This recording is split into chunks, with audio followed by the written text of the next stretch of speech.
এই নাও তোমার চা। দাও। মাইনিন চা। একই বৌমা, তোমাকে বললাম আমার জন্য কফি করে আনতে আর তুমি চা নিয়ে এলে। গ্যাস কম আছে তাই শুধু চা করে আনলাম। গ্যাস কম আছে মানে? এত তাড়াতাড়ি কমলো কি করে? আমি টিফিন গাড়িতে ভরে বাপের বাড়িতে দিয়ে আসি তো, তাই এত তাড়াতাড়ি গ্যাস কমে গেছে। ঠিক আছে, অল্প গ্যাসে রান্না করার পদ্ধতি জানতে হয়, বুঝলা? যাও, আজকে আমার জন্য আলুর তরকারি রান্না করবা। ঠিক আছে। আমি আলুর তরকারি খাবো না, ফুলকপির রসা খাবো। আচ্ছা তাই হবে। আমি কিন্তু পনিরের তরকারি খাবো। আয় মা আয়। উফ, সকালবেলা চলে এসেছে ননদিনীর গমল। কি বললা বৌমা? কিছু না, আমি রান্না করতে গেলাম।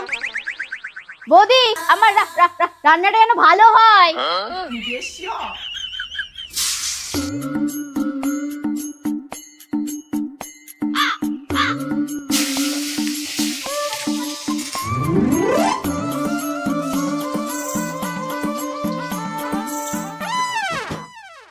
সবাই খেতে আসো, সব রেডি।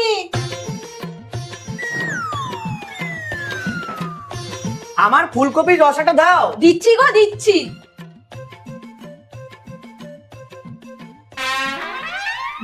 বৌদি, আমাকে তো শুধু ঝোল দিয়েছো, পনির দিতে কি ভুলে গেছো? না গো না, ভুলিনি।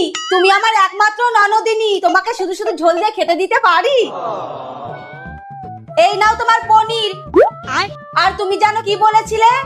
আলু ফুলকপির রসা। এই নাও তোমার ফুলকপি আর এই নাও তোমার আলু। মা, আপনার শুধু আলু। বৌমা, এটা কেমন রান্না? মা, এটা হলো অল্প গ্যাসে রান্না করার নতুন পদ্ধতি। ঝোল একবারই হবে, তার মধ্যে আলাদা আলাদা সবজি দিয়ে দিতে হবে। এতে গ্যাসও কম খরচ হবে আর সবাই আলাদা আলাদা পদ দিয়ে খেতেও পারবে।